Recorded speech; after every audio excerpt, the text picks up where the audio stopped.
दोस्तों, जब बात धरती की आती है तब हम इंसान अभी तक इसके बहुत से हिस्सों को एक्सप्लोर कर चुके हैं, लेकिन समुद्रों में जाते ही हमारी एक्सप्लोरेशन बहुत ही सीमित रह जाती है, क्योंकि अभी तक हमने समुद्रों को सिर्फ 5% ही जाना है।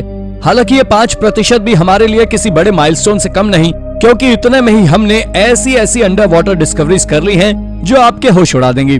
तो चलिए जानते हैं कुछ ऐसी ही अमेजिंग अंडर वाटर डिस्कवरीज के बारे में। आइए शुरू करते हैं इस वीडियो को। नंबर 10।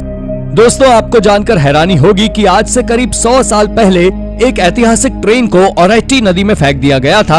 ये नदी साउथलैंड न्यूजीलैंड से होकर निकलती है, लेकिन साल 2020 के शुरुआती महीने में आर्कियोलॉजिस्ट उस 135 साल पुरानी ट्रेन को निकालने में सफल हुए हैं और उसे क्रेन की मदद से समुद्र की गहराई से सूखी जमीन पर लेकर आ पाए हैं। इसको आमतौर पर पैसेंजर्स के लिए उपयोग में लिया जाता था, पर इस वी क्लास स्टीम इंजन को साल 1927 में डिक्लेयर करने के बाद इसे नदी में फेंक दिया गया था। इस डिसीजन के चलते शुरुआत में कई कंट्रोवर्सी देखने को मिली, लेकिन कोई काम नहीं आई और ट्रेन को पानी में फेंक दिया गया। इसको फेंकने के बाद जब सरकार को अंदाजा लगा कि उनका ये डिसीजन गलत था, तब इसे निकालने की कई बार कोशिश की गई, पर आपको बता दें कि इनके हाथ एक भी बार सफलता नहीं लगी। लेकिन कई दशकों की मेहनत के बाद साल 2020 में इसे निकाला गया। जब इसे निकाला गया तो पाया गया कि ट्रेन एक अच्छी हालत में है, इसके पहिए घूम रहे हैं, जिसे देख ऐसा मालूम होता है कि ये ट्रेन कोई राजनीतिक साजिश का शिकार हुई थी। नंबर 9। दोस्तों, क्या हो जब आप किसी नदी में डाइविंग कर रहे हो और आपको कई सारे ह्यूमन स्केलेटन एक टी टेबल पर बैठे दिख जाएं, तो आपका रिएक्शन क्या होगा? ऐसा ही कुछ रिएक्शन था साल 2015 में डाइविंग कर रहे एक अंडर वाटर डाइवर का, जब वो नदी में डाइविंग कर रहा था। पर जैसे ही उसने इन स्केलेटन्स को देखा, वो पूरी तरह सहम गया और उसने पुलिस को बताया। लेकिन जब पुलिस ने इन स्केलेटन को देखा जो सनग्लासेस और विग कैप पहने हुए थे, तो उन्होंने बताया कि ये कोई क्राइम नहीं है, बल्कि अंडर वाटर आर्ट इंस्टॉलेशन है। ये स्केलेटन आज भी कोलोराडो रिवर के निचले हिस्से पर मौजूद है। ये रिवर ला पैज एरिज़ोना के पास में ही है। उनमें से एक स्केलेटन अपने हड्डियों के हाथ में एक मैसेज लिए हुए है, जिसमें लिखा है बर्नी ड्रीम इन द रिवर। इसके साथ ही उस पर तारीख भी लिखी हुई थी, जो 16 अगस्त 2014 थी। ये स्केलेटन असली है, लेकिन केवल इन्हें सजाया गया है। नंबर 8। दोस्तों, क्या कभी आपने पानी में डूबे हुए चर्च के बारे में सुना है? अगर नहीं तो आप जान लीजिए कि आज से करीब 30 साल से भी ज्यादा पहले वेनेजुएला में पोटासी नाम का एक टाउन एक डैम प्रोजेक्ट के कारण पूरा पानी के अंदर डूब गया था, जो नदी के किनारे पर बना हुआ था। लेकिन इस डैम के बनने के कुछ साल बाद इसमें से धीरे धीरे पानी लीक होने लगा, जिसके चलते उस पुराने टाउन के कई सारे पार्ट दिखने लगे, जिसमें सबसे मुख्य आकर्षक का केंद्र डूबा हुआ चर्च बना, जिसका शिखर 1985 में पानी कम होने के कारण दिखाने लगा था। और साल 2008 में कई और स्ट्रक्चर दिखने लगे और महीनों के बीतने के साथ साथ साल 2010 में वो डैम पूरा सूख गया और सब कुछ दिखाई देने लगा। और वो चर्च गॉथिक चर्च थी, जिसकी दीवारें टूट चुकी थी और केवल स्ट्रक्चर मौजूद था और बाकी पूरा शहर पानी के चलते टूट चुका था। नंबर 7। दोस्तों, एंशिएंट एस्ट्रोलैब को खोजना आर्कियोलॉजिस्ट के लिए किसी खजाने से कम नहीं है। ये नेविगेशन के लिए उपयोग की जाने वाली सबसे अच्छी मशीनरी है, लेकिन इसे एक फंक्शनल मॉडल की तरह भी उपयोग किया जाता है। आपको बता दें कि जिसने भी इसे बनाया था, वो इसे नेविगेशन के साथ साथ सेलेस्टियल बॉडीज का मूवमेंट देखने के लिए भी उपयोग करता था। एक ऐसा ही डिवाइस साल 2021 के अक्टूबर महीने में नॉर्थ वेस्ट स्पेन के विवियारा एस्चुअरी में खोजा गया था। ये एक 1575 से 1622 के बीच में बनाया गया 108वां एस्ट्रोलैब है। इसे एक शिप के मलबे से खोजा गया था। रिसर्च के दौरान पता चला है कि ये सैन बार्टोलोम नाम के जहाज का मलबा है। आर्कियोलॉजिस्ट का कहना है कि यह दुनिया के 10 सबसे अच्छे आर्टिफैक्ट्स में से एक है। उन्होंने बताया है कि पायरेट इसे हाथ में लटकाकर इसकी रॉड को सर्कुलर बेस के साथ अपनी शिप और सूर्य की पोजीशन का अनुमान लगाकर रास्ता पता करते थे, जबकि रात के समय के सूर्य के स्थान पर किसी पहनाने हुए तारे का इस्तेमाल करते थे। नंबर 6। दोस्तों, आपने कई किस्म के जीव देखे होंगे, लेकिन ऐसा कोई जीव नहीं देखा होगा जो अपनी पूरी बॉडी का शेप पल भर में चेंज कर सकता हो। दरअसल साल 2013 में इंडियन ओशन में लगभग 3000 फीट की गहराई में एक अजीब क्रीचर का वीडियो इंटरनेट पर बहुत तेजी से वायरल हुआ था, जिस पर काफी रिसर्च करने के बाद भी साइंटिस्ट पता नहीं लगा पाए कि आखिर वो जीव क्या था।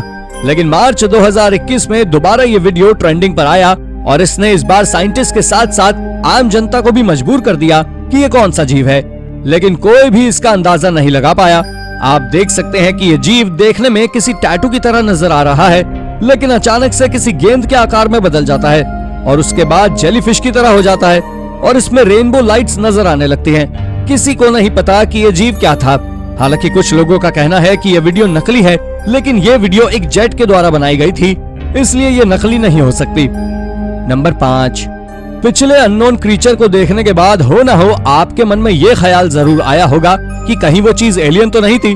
तो आपको बता दे कि वो तो पता नहीं, लेकिन साल 2017 में रशिया के एनेपा कोस्ट में ब्लैक सी के बॉटम पर लोगों का मानना था कि एलियंस रहते हैं।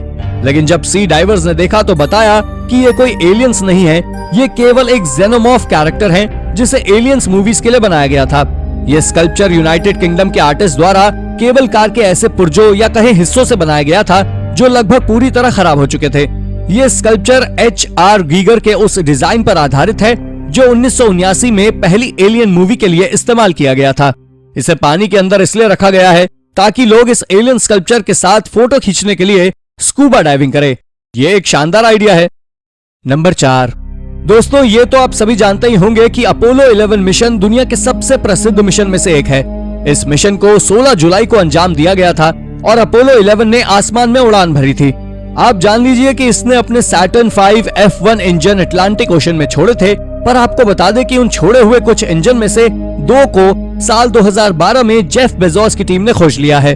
उनकी एक कंपनी है जो गहरे समुद्र में रॉकेट इंजन्स को ढूंढने का काम करती है और उस टीम में दुनिया के सबसे मशहूर और हुनरबाज सी डाइवर्स मौजूद हैं। जेफ बेजोस की टीम ने अपोलो 11 के इंजन्स को सी सोनार की मदद से खोजकर बाहर निकाला था। इन्होंने अपोलो 11 के इंजन को 14,000 फीट की गहराई पर खोजा था। जेफ बेजोस ने यह भी कहा कि उन्होंने इन अपोलो 11 के इंजन को सक्सेसफुली उपयोग में लिया है। इस टीम ने अपोलो 11 इंजन्स के साथ साथ और भी बहुत सी चीजें खोजी हैं।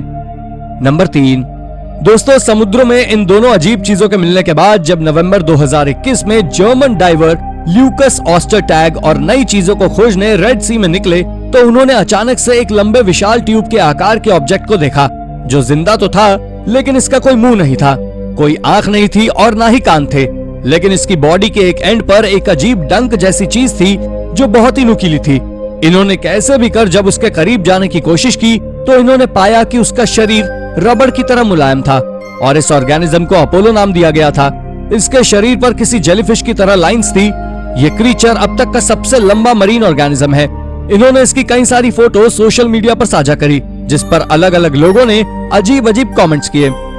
नंबर 2, दोस्तों ऑस्ट्रेलिया का ग्रेट बैरियर रीफ पूरी दुनिया में प्रसिद्ध है और ये हमेशा से ही टूरिस्ट को अट्रैक्ट करते आ रहा है, लेकिन साल 2020 में यहाँ अंडर वाटर म्यूजियम के चलते ये और भी ज्यादा प्रसिद्ध हो गया। इसके अंदर कई तरह के स्ट्रक्चर और कई स्कल्पचर्स देखने को मिलेंगे, लेकिन शायद आपको जानकर हैरानी होगी इस म्यूजियम का सारा डिजाइन आर्टिस्ट जेसन डिकेयर्स टेलर के द्वारा ही बनाया गया था, जो Australian institute of marine science में एक साइंटिस्ट हैं, जिसके चलते इस म्यूजियम में साइंस की भी झलक देखने को मिल जाएगी। इस म्यूजियम में ऐसे मटेरियल्स का उपयोग किया गया है जिससे मरीन लाइफ पर कोई इफेक्ट ना पड़े। ये ओशन सायरन नाम के स्टैचू के कारण पानी के ऊपर दिखाई देता है। ये स्टैचू एक 12 साल की बच्ची का है जो ओशन के टेम्परेचर के साथ रंग बदलता रहता है। नंबर 1, दोस्तों आज तक आपने कई सारी वाइनरीज देखी होंगी, लेकिन ऐसी अजीब वाइनरी नहीं देखी होगी। दरअसल ये वाइनरी डल्मेशियन कोस्ट पर 75 फीट की गहराई में शिपरेक पर बनाया गया है, जिसे एडिवो वाइनरी कहा जाता है। ये दुनिया की पहली अंडर वाटर वाइनरी है। इसे साल 2011 से उपयोग किया जा रहा है। आपको बता दें इस वाइनरी के लिए लगभग 5000 बोतलें 3 महीने के लिए जमीन के ऊपर रखी जाती हैं और फिर 1 से 2 साल के लिए पानी के नीचे रखी जाती हैं, जिसे एक मिट्टी के जग में रखा जाता है। सभी बोतलों को कॉक किया जाता है और खारे पानी को रिसने से रोकने के लिए और शराब को बाहर निकालने से रोकने के लिए रबड़ की 2 परतें डाली जाती हैं और फिर 2 साल बाद बॉटल्स को बेच दिया जाता है। इस तरह से ये वाइनरी काम करती है। तो दोस्तों ये थी हमारी एक और इंटरेस्टिंग वीडियो। आपको ये वीडियो कैसी लगी हमें कमेंट करके जरूर बताएं और हाँ जाते जाते वीडियो को लाइक और चैनल को सब्सक्राइब भी जरूर कर दीजिएगा। धन्यवाद।